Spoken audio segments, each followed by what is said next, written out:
Welcome to my channel. I'm Gary Wiriawan, and today I want to talk about what I think are my keeper lenses for Micro Four Thirds. Let's go.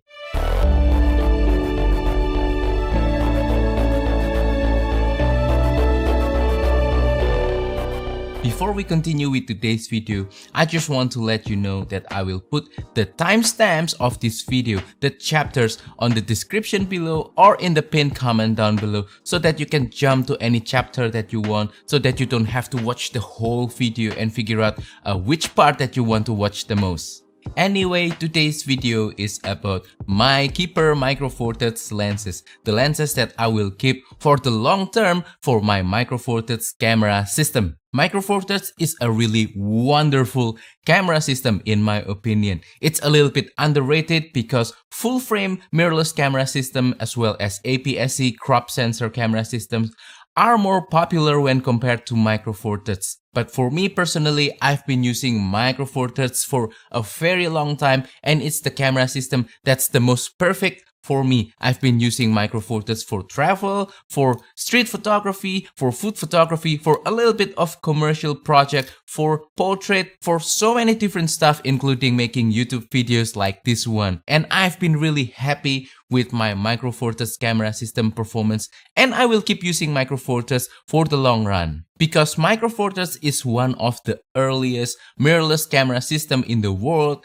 it has one of the most complete collection of lenses that you can choose. There are so many different kinds of lenses of all sorts of focal lengths, of all sorts of aperture, from different kind of brands, from different kinds of price points as well. Anyway, today's video is about my keeper Micro Four Thirds lenses, the lens that I will keep in the long run. And as some of you might already know, I'm all about that gear minimalism kind of guy, so I try to use as little gear as possible while I'm trying to maximize the result using just those gears. And that's a bit of a problem for me in this video because there are so many great Micro Four Thirds lenses. I own a lot of Micro Four Thirds lenses as well, and they are all great. They perform really well, they produce fantastic image quality, and they're also not that expensive when compared to their full frame equivalent and whatnot. And yeah, I tried to narrow it down to just about 4 or 5 lenses at most, but to be honest with you, it's impossible. All of the lenses that I will mention are really great, and I ended up with 9 lenses.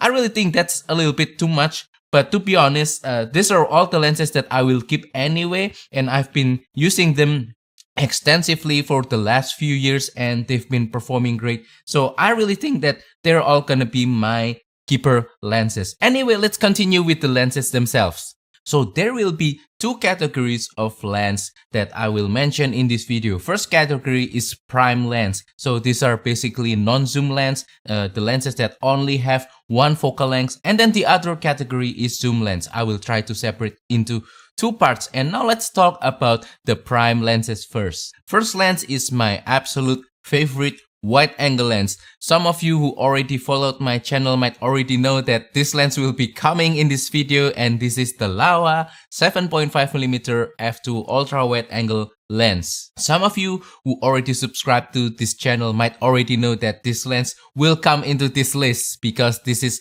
my favorite ultra wide angle lens. This is a very small, lightweight little prime lens that's very portable, easy to travel with, but it packs a punch. It has a really great image quality. It is very sharp, it is very contrasty, very punchy. It has a large aperture of f2, which is very unusual for an ultra wide angle lens like this. And yeah, it's just my favorite. It's really great for landscape, for nighttime photography, for a little bit of astrophotography, for scenery, for that kind of stuff, for a little bit of vlogging if you don't mind manual focus. The only drawback of this lens is the fact that it's a manual focus only lens, and that's why I bought my other lens, the Panasonic Leica 8-18mm, which I will talk later in this video. Speaking of the 8-18mm, this will not be replacing the Laowa. The Laowa will stay because it has different functions when compared to the 8-18. Alright, next lens is the Panasonic Leica 15mm f1.7 that's currently recording this video right now.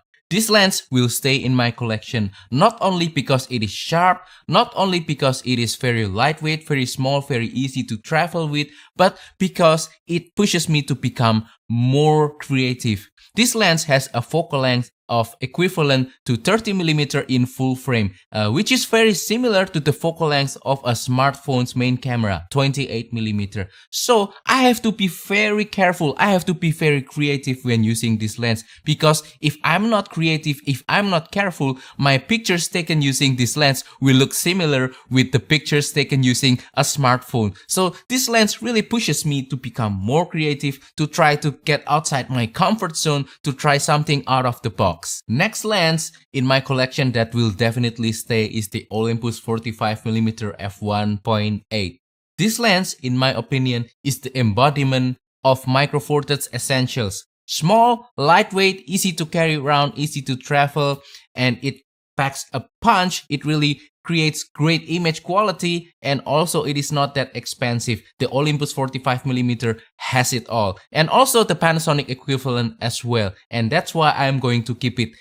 This has an equivalent of 90mm in full frame, so this is a short portrait range kind of focal length, and yeah, that makes this lens my portable bokeh machine for portrait, because it is very easy to carry around and it can create a decent enough background blur for portraits, and I've been enjoying using this lens. This lens will definitely stay in my collection. Before we move on with the zoom lenses, the last on the prime category is the Olympus 75mm f1.8. This lens will definitely stay in my collection simply because this is the sharpest portrait lens that I've ever had in my Micro Four Thirds collection. Look at this guy, look at this lens. It's so large, it's all glass, it's just fantastic. The image quality produced by this lens is top notch. I just love it. This is excellent for portrait, for detail shots, for anything like that. And I've been enjoying this lens especially for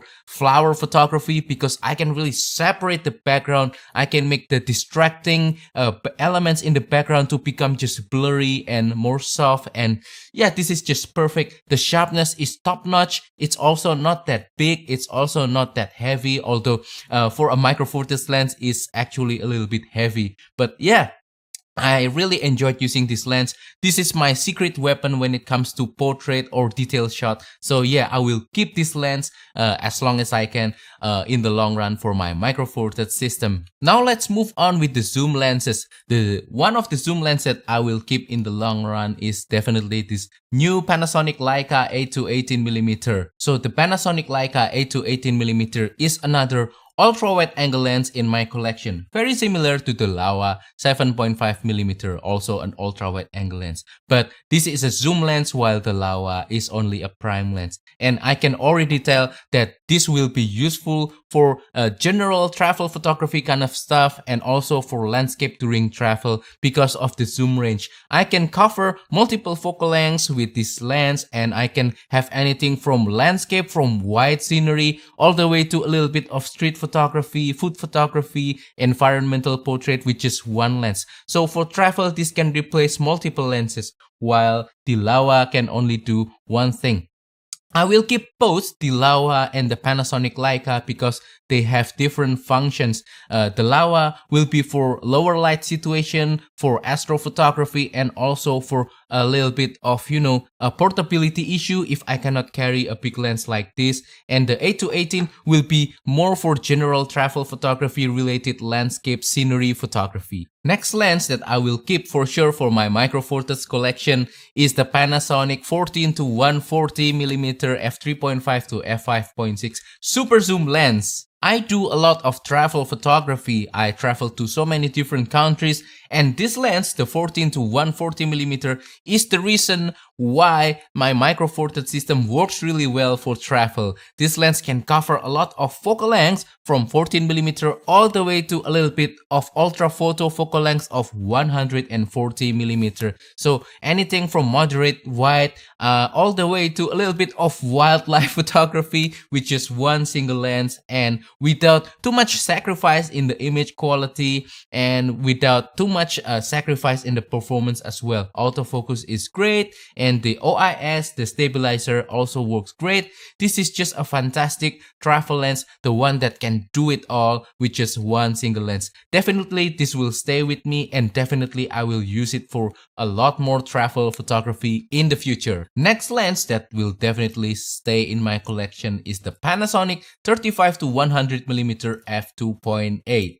So the 35 to 100mm lens is actually a telephoto zoom lens with a constant large aperture of f2.8. So this performs a similar function when compared to my two Olympus portrait lenses, the 45 and the 75mm. Where it differs is this is a zoom lens, and this is perfect for situations where I am required to be really quick, really fast, and really flexible with my focal length. I don't want to change lenses, and I can just zoom in and out from 35 to 100 and maintain large aperture of f2.8. So for quick, fast actions, for travel photography, for portraits, for documentation photography, this will be my choice. But for slower paced photography, for, more leisure, more relaxed kind of situation, I will try to use the 45 and 75 more often. So yeah, they perform different functions.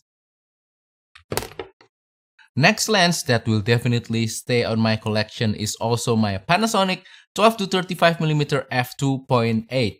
I talked about this lens also so many times in my other videos, and recently I talked about how using this lens doesn't really inspire me anymore because everything is too easy, everything is very instant. This is like using a cheat code when you're playing video game, and that is still true until today. And that is also the reason why I still keep this lens, because yeah, if I'm presented with a very challenging situation where I need to really focus on the result and don't really care about the process, then this is the lens that I will choose. The focal length 12 to 35mm is really flexible. It's my most comfortable focal length range that I ever have.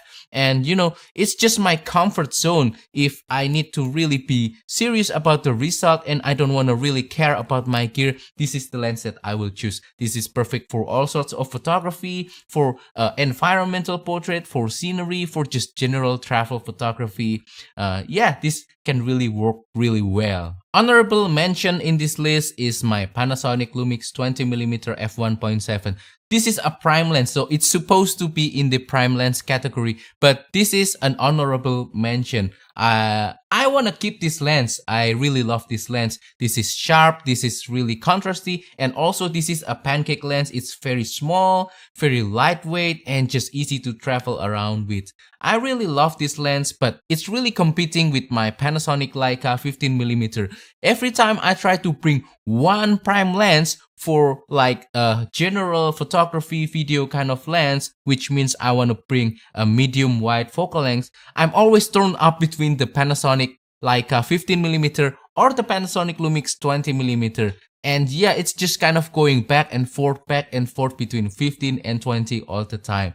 But yeah, every time I use the 20mm, I'm always fascinated by the image quality. It is also sharp, it is also contrasty, and because this is slightly more zoomed in than the Panasonic Leica 15mm, the bokeh is a little bit better, and also it can separate the subject, make the subject stand out a little bit more in the picture. Anyway, those are all the 9 lenses that I wanna keep in the long run for my Micro Four Thirds camera system. And that wraps up today's video. So that is all for today's video. I really hope that you enjoyed today's video. Please comment down below what are your keeper lenses for your Micro Four Thirds camera system, or if you are using any other camera system, please also comment down below as well. I'd love to hear your stories. And also please don't forget to support my channel by liking this video, sharing this video, and subscribing to my channel down below. It will really help me to motivate me to keep making these videos for you. Thank you and goodbye.